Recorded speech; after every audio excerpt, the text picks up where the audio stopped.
It truly feels like coming home. That's why I'm always so glad to meet, talk with, and just be with fellow Panaynos.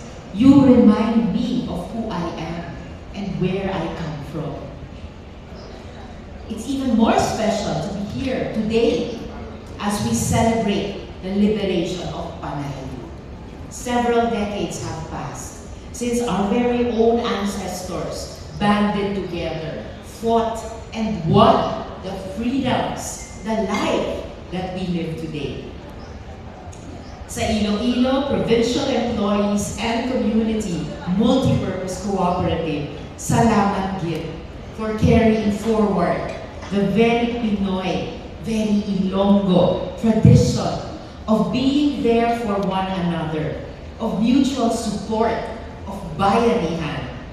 What you do every day is living proof that this spirit is alive and well. I have always been a big believer in cooperatives, and I always will be. Kaya po sa Senado, nagbasa tayo ng mga batas tulad ng National Cooperatives Month at Local Cooperatives Development Officers Act because you deserve to be recognized, supported, and empowered by the very government you serve. I am so proud of all of you, mga kaupod. At bilang Vice Chair ng Senate Committee on Cooperatives, patuloy po natin isinusulong ang mga panukala tulad ng Local Cooperatives Development Fund na layong mag-establish ng pondo sa kada probinsya, kada syudad, at kada munisipyo. Sa ganitong paraan, ma-formalize natin ang allocation ng local resources sa mga kooperatiba at mapapalakas talaga ang mga co-op as you are all key drivers of sustainable and inclusive development. Isinusulong din po natin ang revised Co-op Code. This is to support the expansion and sustainability of cooperatives throughout the nation. This also introduces a sustainable set of reforms aimed at strengthening governance and accountability in cooperative institutions.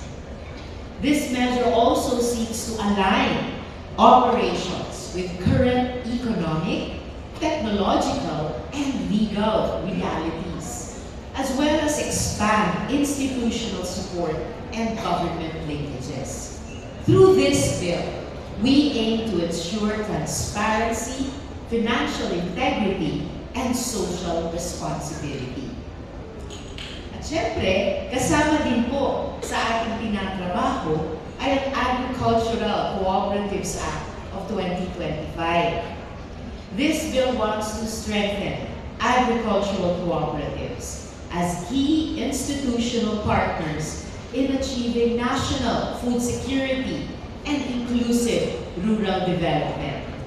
Sa panahong naghihikahos ang ekonomiya, napakahalaga na mabigyan pa ng lakas ang ating mga magsasaka at mangingisda. We are working on all these this 20th Congress. All of these are part of our commitment to support our co-ops. And we must do this even more, especially now. Ngayong panahon ng matinding krisis sa langis, sa ekonomiya, mas lalo nating kailangan mapalawak at mapatatag ang suporta sa isa't isa. That is exactly why, alongside the programs we are pushing to support cooperatives, I continue to fight for our most vulnerable, our women, our children, our senior citizens. Sa Senado, patuloy po ang pagsusulong ng mga panukala tulad ng Philippine Geriatric Center Act para magkaroon ng specialized hospitals. Hindi lang para sa ating mga lola, kag lolo, but also for those who suffer from geriatric illnesses. Our elders gave so much of themselves to us. It is now our turn and our honor to give back to them.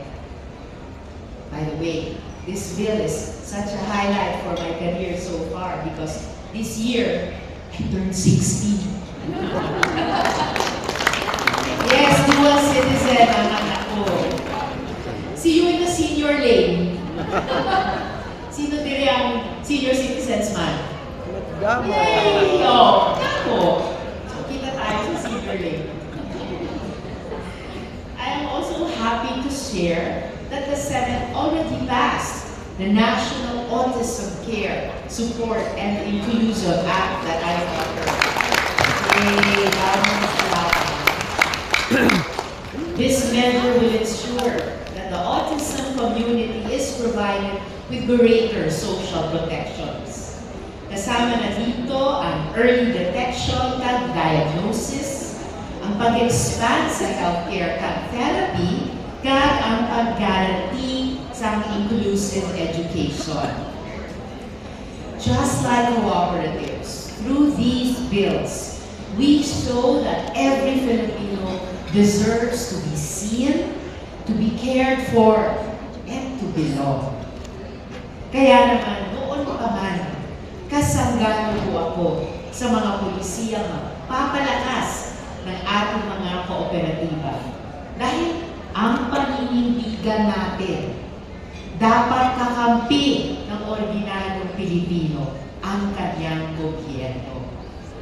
Hindi kalahati o tingi-tingi, kundi buong tiwala, suporta, at pagkilala, lalo na sa mga kooperatiba tulad ninyo na haligi ng pag-unlad ng ating mga komunidad. Time and again, cooperatives are among the first to step forward when people are in need, including our fellow workers in government. Kapag mabigat ang buhay, kapag kinakapos ang pamilya, kapag tila walang ibang malalapitan, madalas kayo ang unang napaalalay. Yan ang diwa ng pagiging Pilipino. Sa bawat serbisyo ibinibigay ninyo, ang itinatayo ninyo ay higit pa sa samahan, kundi kabuhayan, tiwala, dangal, at siyempre, pag-asa. Basta upod ka mo, mas makusog ang syudad kad probinsya sa Iloilo. Salamat, Gid.